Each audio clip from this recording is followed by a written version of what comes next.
Hey everybody, welcome to this week's episode of the Longbox Guys Top 4, 4, Oh, 4, where we, the Longbox Guys, talk about something that is on our minds and is the top 4 of something, whatever that might be. And this week we've been thinking a lot about the Fantastic Four, so we're going to go over top 4 villains of the Fantastic Four.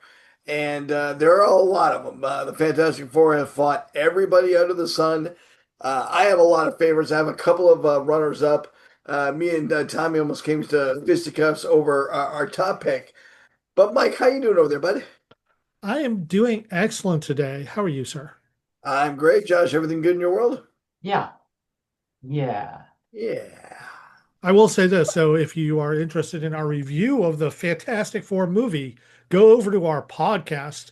Wherever you find podcasts, look for the Longbox Guys, and you will hear our spoiler filled review of the Fantastic Four. Oh, we're just So much filling to the spoilers. brim with We're filling it up.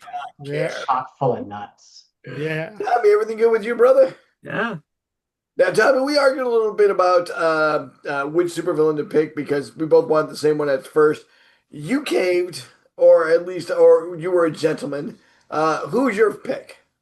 My pick is Galactus. He was my third choice Why didn't you go with your second choice? Because because somebody else. Josh took my second choice. Josh, you took Pace Pot Pete? Whoa, no spoilers in this one. All right, why do you like Galactus so much? Because he is a great villain. I like Galactus so much because he has made more heroes. He has made some heroes. And he's taken heroes that are kind of insignificant and made them greater. That's true. He has powered up heroes and villains in the past. Did he superpower Terrax at one point? Yes. I'm just saying, like, he made the Silver Surfer, which is arguably one of the best heroes in the Marvel universe. I don't think I would go that far with the Silver Surfer, but I will say he's the most visually stunning. He is the most visually stunning, and he created this whole mythos of the Silver Surfer. And in addition to that, in the Ultimate universe, he has a great story behind the Vision. I don't know if anybody's read the Vision's story in the Ultimate universe. In it, the Vision is an android that basically is going to worlds where Galactus is going to ravage and is warning them and is kind of like almost a history book of these different races that Galactus has destroyed by his hunger eating their worlds. So instead of a herald, it's more like Vision is more like a library until it amasses enough knowledge and enough information to a point where it can actually stop Galactus on Earth. All right. So To, here's a picture of Galactus, by the way, that's taken straight from the Fantastic Four movie. One of the reasons the first Galactus was just a big floaty cloud is they didn't think they could do the visuals justice, and a lot of people really thought that headdress was not going to make it into the movie because it's too goofy. But I think it but looks terrific. yeah, in the most recent movie, it was done great. Yeah, Galactus has always had a kind of inconsistent personage in the Marvel universe. Sometimes he's giant, sometimes he's just a little bit bigger than a person. The perspective is always different on Galactus. Sometimes he's like, 1,000 times bigger than a world, and sometimes he's not. But in the Fantastic Four movie that just came out recently, they did a really good job with Galactus. I think they did a great job. All right. Josh, who'd you pick? Oh, I went with the Super Skrull. Ooh. Visually stunning, holding all the powers of Fantastic Four and able to mimic other powers around him. Super Skrull also one of my favorite snap cards. What a surprise. I What a, know, right? He's a 4/2, and he gets every ongoing power on your opponent's side of the board. ooh, that's not bad. Nice. That's not Nice. bad. Visually, also another one of those stunning characters. I mean, when you see the Super Scroll coming at you, that's going to be a good fight scene. He can do a lot of things, and he's fun to watch. Yeah. All right, good pick, good pick. Mikey, sweet Mikey, who'd you pick? Well, the Fantastic Four is all about family. So I chose the home wrecker of the Fantastic Oh, Four, Prince Namor, the Submariner. He has the hots for Sue Storm slash Sue Richards, and he is not afraid to let everyone know she's way out of Reed Richards' weight class and should be with him. Reed is punching up. Now, granted, Reed Richards has the power to expand, elongate any part of his body to whatever size he wants. And That's a hard guy to compete with. yeah, but Namor doesn't care. Namor's like, yeah, sure, you can stretch your body and everything, but it's never going to look as good as mine. Boom. He probably could get the Oh, Reed Richards has never really used it to shapeshift, but he probably could get it done. not He could smart at enough to least think make of it. abs. Not smart enough to think of that.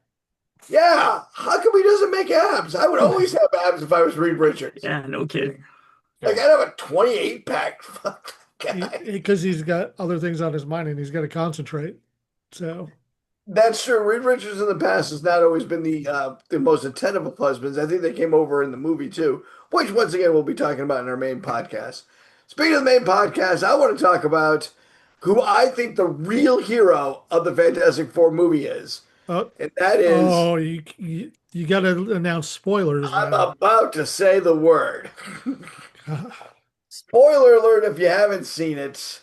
This guy, Mole Man. Now, sooner or later, all that's going to be left to me to cosplay is Mole Man.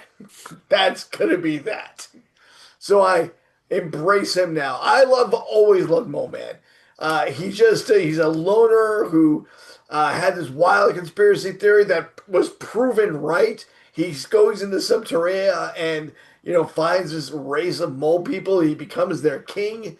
He declares war on the surface dwellers, and Sue Storm in the movie and in some of the comic books talks him down, makes peace between the two, and uh, has kind of a biting, you stand on your side of the fence, I'll stand on my side of the fence. But in the movie, once again, spoiler alert, someone has to save all of New York City by evacuating it. And who comes to the rescue? Mole Man. That's a hero, my friend. Doesn't even like the surface people, would rather they die, still saves them all. I mean, he's a dick about it, but still saves them all. I was a dick to my dentist today and she was trying to help me. Yeah, yeah, yeah. Yeah, Same thing. sometimes you Are have to Mole Man. overcome your worst nature. That tracks. Yeah, Tracks. And he has one of the best parody characters in the Tick animated series. There's a great parody of Mole Man in the Tick animated series. That's how great of a character he is. Who's the parody? There's a whole episode where there's a mole man that picks up Cindy Crawford because she's got a mole in her face. All right. That's fair. It was a great episode. It was hilarious. Mole Man is also the Fantastic Four's first villain. It's true. and So greatest nemesis, Harvey most Rupert Elder. powerful. I technically, if you consider Marvel Comics start with Fantastic Four #1, that would make Mole Man the very first supervillain of the Marvel Universe. Yep. You're playing fast and loose with the word super, but okay. I love the fact that he gets Jacques Hughes. I love that he fights with a stick. I love hitting people with a stick. It's like I've said before, my second favorite thing in the world to do is just bop someone on the face. So let's I think that's just about the four that we have. But if you have other people that you'd rather us talk about, other villains that you want to do, I certainly did want to do Pace Pop Pete and the Fearsome Four and a couple others, and Dragon Man, another good one. Oh, and Andy the Amazing Android. There are a lot of good ones we could have gone with. So put them down in your comments down below here on our YouTube. Oh yeah, and we got to see this guy, Mikey. Yeah. Yeah.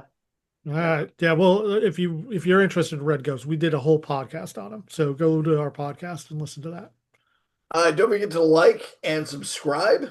And thanks for watching Four Middle Age Guys Talk. Thanks. Yeah, Yeah. thanks.